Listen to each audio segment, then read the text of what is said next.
The books did not scream when Baghdad fell. The people did. For centuries, the city had stood beside the Tigris as one of the great centers of the Islamic world. It was a capital of caliphs, scholars, jurists, physicians, poets, translators, merchants, astronomers, theologians, and administrators. Its name carried the memory of the Abbasid Revolution, the grandeur of Harun al-Rashid, the translation movements that brought Greek, Persian, Indian, and Syriac learning into Arabic, and the long intellectual life that made Baghdad more than a seat of government. It was a city of power. It was also a city of paper. Libraries, madrasas, mosques, palaces, archives, private collections, book markets, and scholarly circles had made Baghdad a symbol of learning across the medieval world. Even after its greatest political age had passed, the city still carried the prestige of the caliphate. The Abbasid Caliph no longer ruled the entire Islamic world as his predecessors had once claimed. His authority had been reduced by centuries of fragmentation. But the caliph in Baghdad still mattered. He represented continuity. He represented memory. He represented the idea that somewhere on the Tigris, the old center of Sunni Islamic legitimacy still endured. Then the Mongols arrived. In 1258, the army of Hulagu Khan surrounded Baghdad. Hulagu was a grandson of Genghis Khan and the brother of the great Khan Munka. He had been sent west with a vast imperial mission to subdue powers that had not fully submitted to Mongol authority, destroy resistance, and extend Mongol control through Iran, Iraq, and the lands beyond. Before Baghdad, he had already crushed the Nizari Ismaili strongholds in Persia. Now he turned toward the Abbasid capital. The caliph, al-Mustasim, faced an enemy whose reputation had traveled faster than any army. Mongol conquests had shattered kingdoms across Eurasia. Cities that resisted could be annihilated. Rulers who submitted might survive as vassals. Those who misjudged Mongol demands often discovered that negotiation ended only after the walls had fallen and the killing had begun. Baghdad misjudged the danger. The siege was not long by the standards of medieval warfare. The city surrendered on February 10th, 1258. Yet the consequences were enormous. The Abbasid Caliphate in Baghdad ended. Al-Mustasim was executed. The city was sacked. Large numbers of people were killed, though the exact death toll remains deeply uncertain, and later sources often give figures that are impossible to verify. Libraries and collections were destroyed or dispersed. The political center that had once helped define the Islamic world was broken in a matter of days. The Siege of Baghdad did not end Islamic civilization. It did not end science, philosophy, medicine, theology, literature, or scholarship across the Muslim world. Cairo, Damascus, Tabriz, Samarkand, Maraga, and many other centers would continue to produce learning. Even Baghdad itself would not remain empty forever. Modern historians rightly warn against treating 1258 as a single switch that turned off an entire golden age. But the fall of Baghdad did end something real. It ended the Abbasid Caliphate as a living political power in its historic capital. It ended Baghdad's old claim to be the central city of the Islamic world. And it gave later generations one of the most powerful symbols of civilizational rupture in medieval history. That is why the siege matters. Not because knowledge died in one day, but because a world that had gathered around Baghdad for 5 centuries was violently torn from its center. Our understanding of the siege comes from Persian, Arabic, Armenian, Syriac, and later historical traditions, including writers who were close to Mongol power and others who remembered the event as a catastrophe. Atamalik Juvaini, who served the Mongols, is one of the important near-contemporary voices. Later, Muslim historians preserved stories of destruction, horror, and moral judgment. These sources are invaluable, but they are not identical. They carry political agendas, grief, triumph, religious meaning, and exaggeration.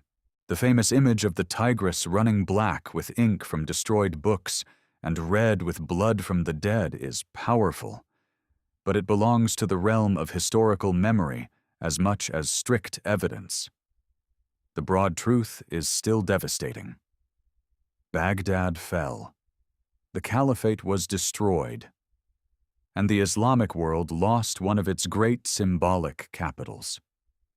To understand how this happened, we have to begin with the decline of Abbasid power. When the Abbasids seized power in the 8th century, they built a caliphate that stretched across vast regions of the Islamic world. Baghdad, founded in 762 by Caliph al-Mansur, became the new capital and one of the most important cities on earth.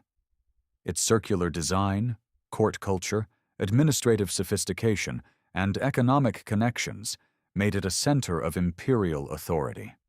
Under the early Abbasids, wealth flowed through the city. Scholars translated and debated texts. Officials governed provinces. Merchants connected Baghdad with the Mediterranean, India, Central Asia, and China. The city became a meeting point of languages, cultures, and sciences. But empires do not remain at their height forever. By the 10th century, Abbasid political power had weakened dramatically. Regional dynasties rose across the Islamic world. In Egypt, North Africa, Iran, Central Asia, and elsewhere, rulers acted independently while sometimes acknowledging Abbasid religious prestige. Military strongmen dominated the caliphs. The Buyids entered Baghdad in the 10th century. Later, the Seljuks became protectors of the Sunni order while ruling much of the political world around the caliph. The caliph remained important. But importance and power were no longer the same thing. By the 13th century, the Abbasid Caliph in Baghdad ruled a much smaller domain. The city still possessed prestige, wealth, and spiritual authority, but it no longer commanded the armies of a universal empire. The caliphate had become a symbol surrounded by dangerous realities: ambitious neighbors, sectarian tensions, court factions, fiscal weakness, and the rising storm from the east. That storm was Mongol expansion.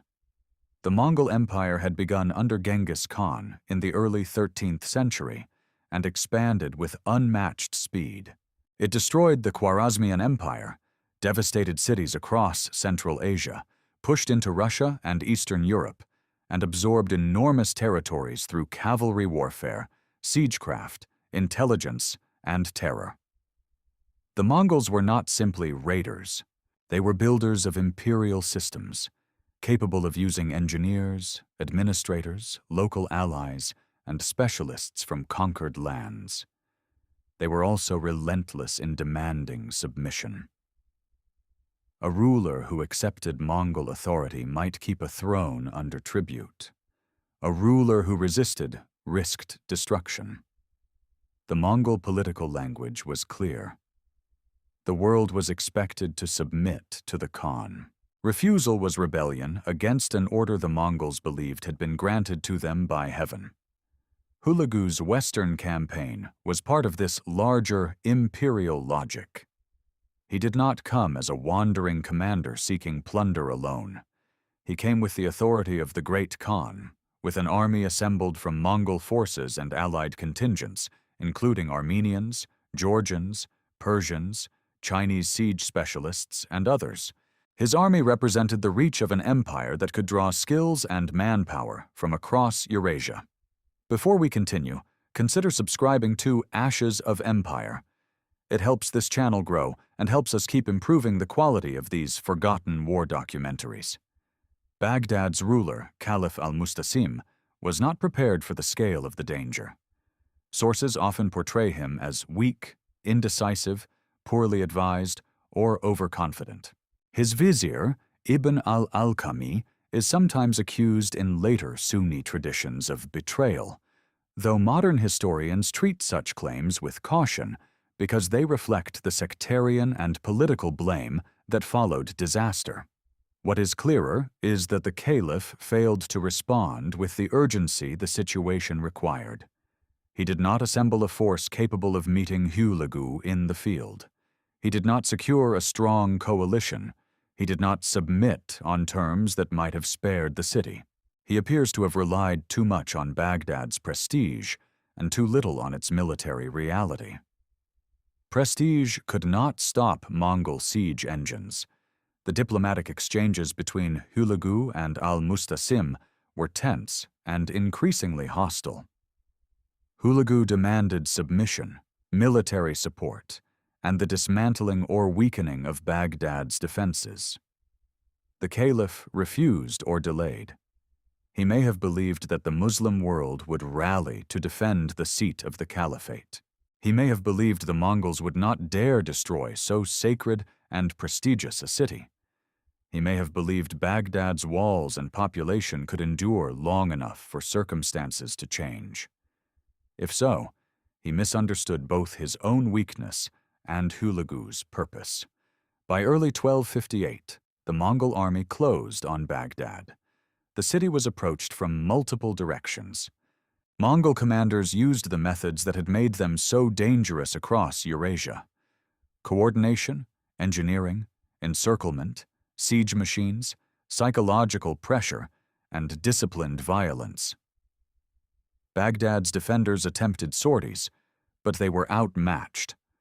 One force sent out against the Mongols was defeated, reportedly after the Mongols manipulated water or flooded the area, trapping and destroying many of the caliph's men. The details vary, but the effect was clear. The city's ability to resist outside its walls collapsed quickly. Then the siege tightened. Baghdad's walls, once symbols of urban power, were subjected to bombardment and assault. Mongol siegecraft was not improvised. The empire had learned from Chinese, Persian, and Central Asian engineers. Catapults, mangonels, and other siege engines could batter defenses and hurl projectiles into the city. The defenders did not face only horsemen. They faced an army that had absorbed the technologies of many conquered peoples. This is one of the reasons the Mongols were so effective. They did not fight only as steppe warriors. They carried an empire's worth of methods. Baghdad was not ready for that. The siege moved quickly. By early February, the Mongols had gained control of parts of the defenses. Al-Mustasim attempted negotiation, but by then Hulagu had little reason to accept anything short of surrender. The caliph had refused earlier demands. The city had resisted. The Mongol army had invested enormous effort in the campaign. In Mongol imperial logic, Baghdad had brought punishment upon itself. On February 10, 1258, the caliph surrendered. What followed became one of the most infamous sacks in medieval history. The Mongols entered the city. Killing, looting, enslavement, and destruction spread through Baghdad. The exact number of dead is impossible to know. Later, Muslim sources sometimes give enormous figures, ranging into the hundreds of thousands or even higher. Hulagu himself is said in some traditions to have estimated around 200,000. Modern historians treat all such numbers cautiously. Medieval death tolls often carry symbolic weight and are difficult to verify. Disease, famine, and disorder after the sack may have increased the toll beyond immediate killing. But caution about numbers should not soften the event. The sack was catastrophic. For Baghdad's people, the fall was not a debate over historical periodization. It was the destruction of homes, families, neighborhoods, mosques, schools, markets, and archives. It was the collapse of order in a city that had stood for centuries as one of the great urban centers of the world. Scholars, officials, craftsmen, merchants, soldiers, clerics, and ordinary families were caught in the same violence. The city of books became a city of corpses. The fate of the caliph carried its own symbolism. Al-Mustasim was executed after the surrender.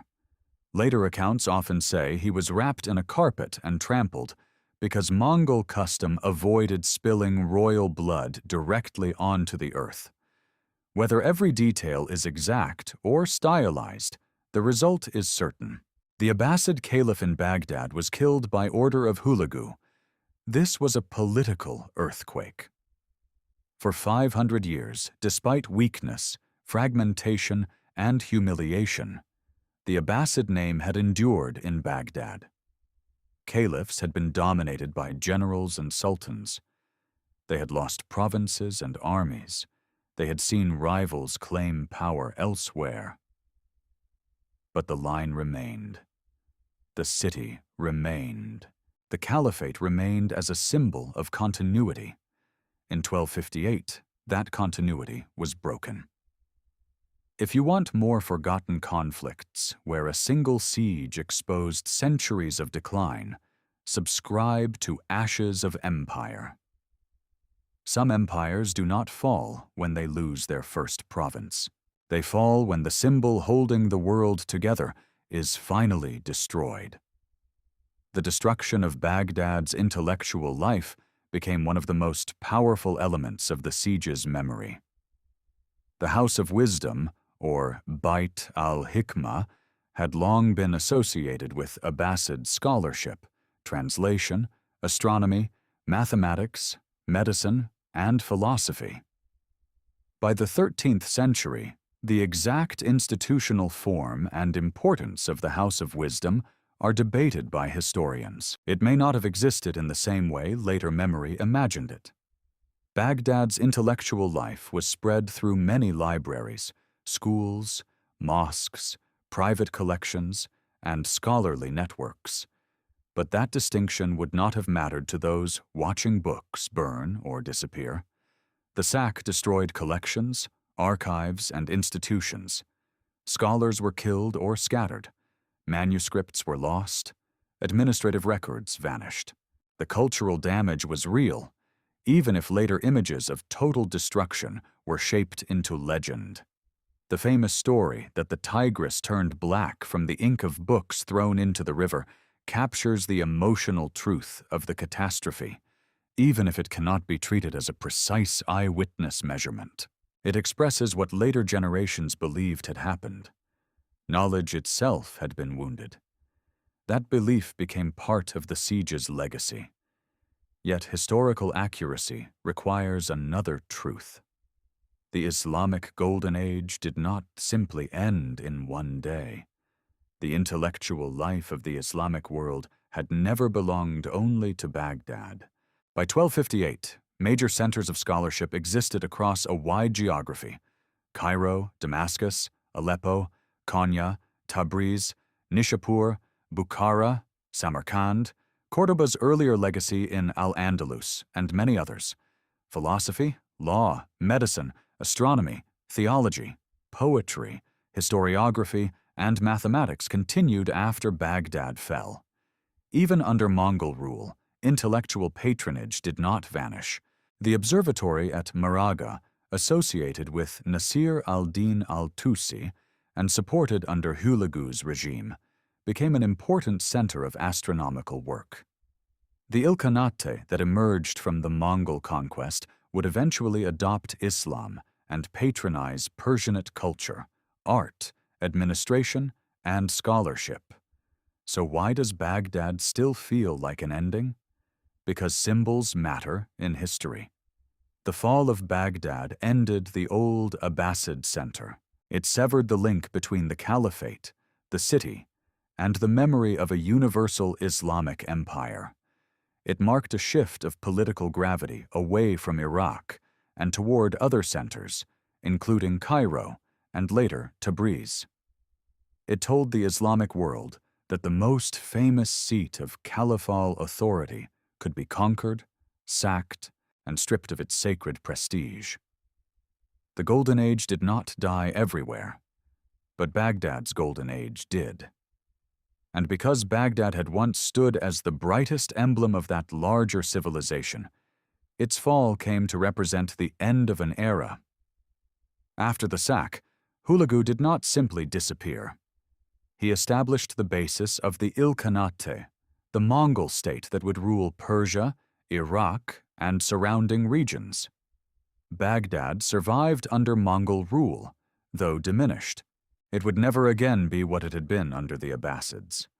Power shifted, trade patterns changed, patronage moved elsewhere. The city continued, but its old centrality was gone. This is often how great cities fall, not always by becoming empty, but by becoming secondary. Baghdad remained inhabited. It would recover in some ways. It would produce scholars and communities again. But the city that had once imagined itself as the center of the Caliphal world had been reduced to a conquered city within a Mongol imperial order. The consequences extended beyond Iraq. In the west, the Mamluks of Egypt soon became the strongest defenders of the Islamic world against further Mongol expansion. In 1260, only 2 years after Baghdad's fall, they defeated a Mongol force at Ain Jalut in Palestine. That victory did not erase the sack of Baghdad, but it stopped the Mongol advance toward Egypt and helped Cairo emerge as a new center of political and religious authority. The Abbasid Caliphate itself was partially revived in Cairo, but only in symbolic form. A surviving Abbasid claimant was installed under Mamluk protection. These Cairo caliphs carried religious prestige, but they did not restore the old Baghdad Caliphate. They were useful to Mamluk legitimacy, not independent rulers of a universal empire. The center had moved. The old world could be imitated. It could not be restored. For the Mongols, Baghdad demonstrated the effectiveness of terror and siegecraft, but it also marked the beginning of new responsibilities. Conquest is one thing. Rule is another. Hulagu's successors had to govern populations, collect taxes, manage cities, negotiate with local elites, and adapt to the cultural worlds they had conquered. Over time, the Mongol rulers of Iran and Iraq became deeply entangled with Persian and Islamic traditions. The conquerors were changed by the lands they ruled. That does not lessen the violence of the conquest. It shows the complexity of what followed. The siege also revealed the danger of political fragmentation in the face of imperial invasion. The Abbasid Caliph could not rally the Muslim world as an effective military coalition. Regional powers had their own priorities. Some had already been defeated. Others were too distant, divided, or cautious. The Caliphate's symbolic authority was not enough to command armies in the moment of crisis. This is one of the deepest lessons of Baghdad. A civilization can possess scholars, poets, libraries, and memories of greatness, yet still be militarily vulnerable if its political structures are weak. The Mongols did not defeat Baghdad's books first. They defeated its power. Then the books were left defenseless. The scale of the catastrophe becomes clearer when we remember what Baghdad had represented for nearly half a millennium.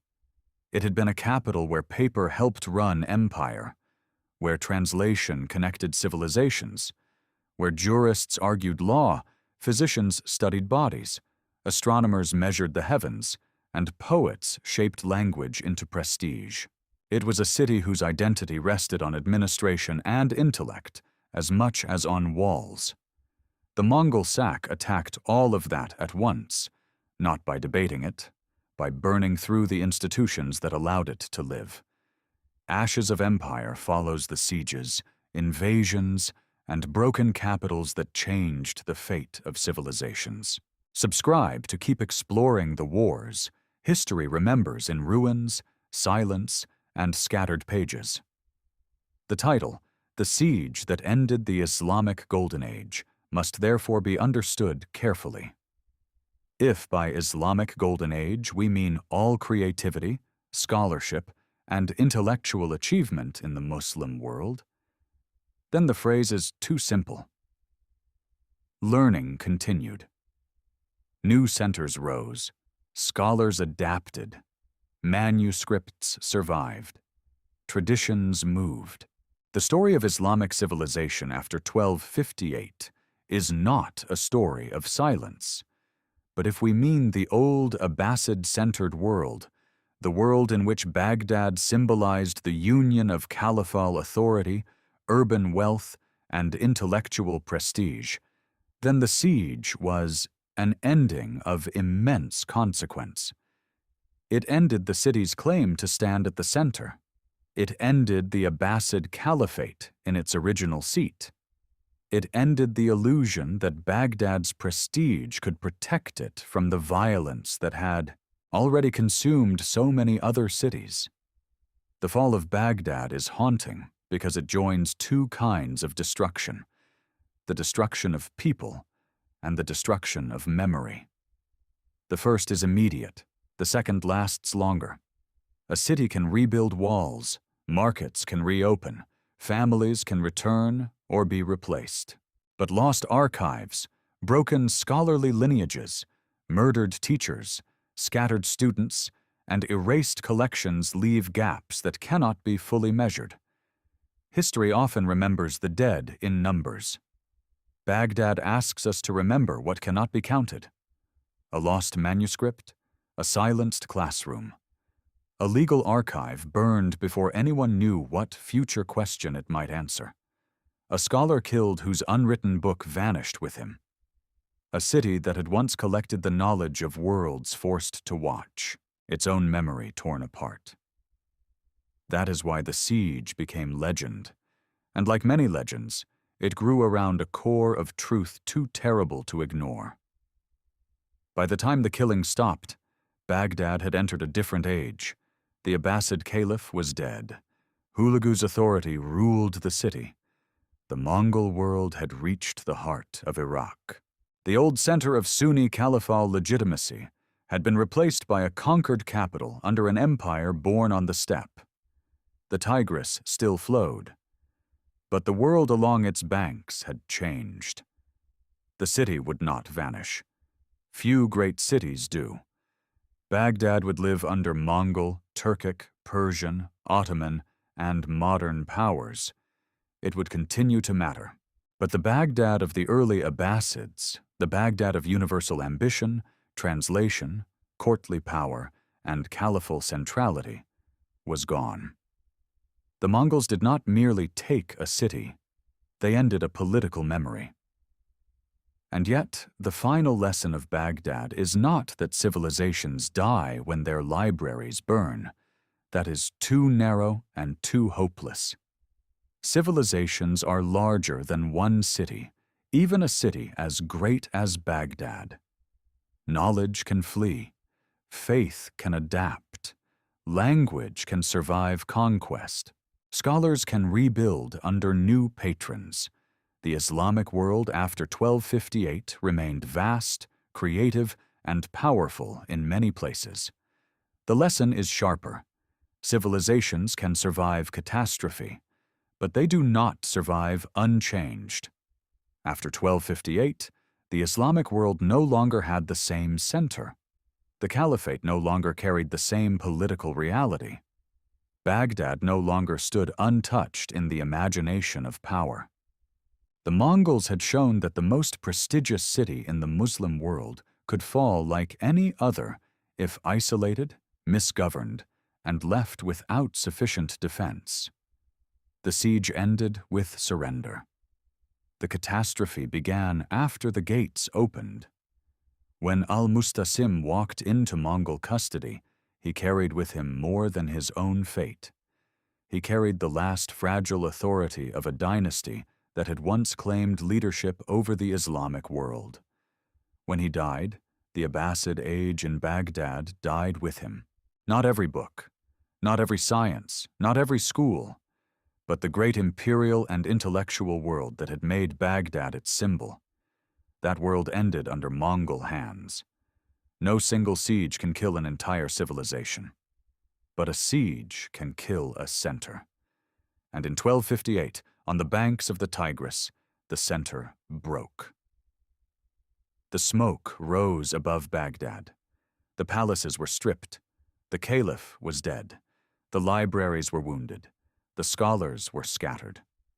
The city that had once gathered the knowledge of empires now stood as proof that knowledge without power could be left defenseless before the engines of conquest.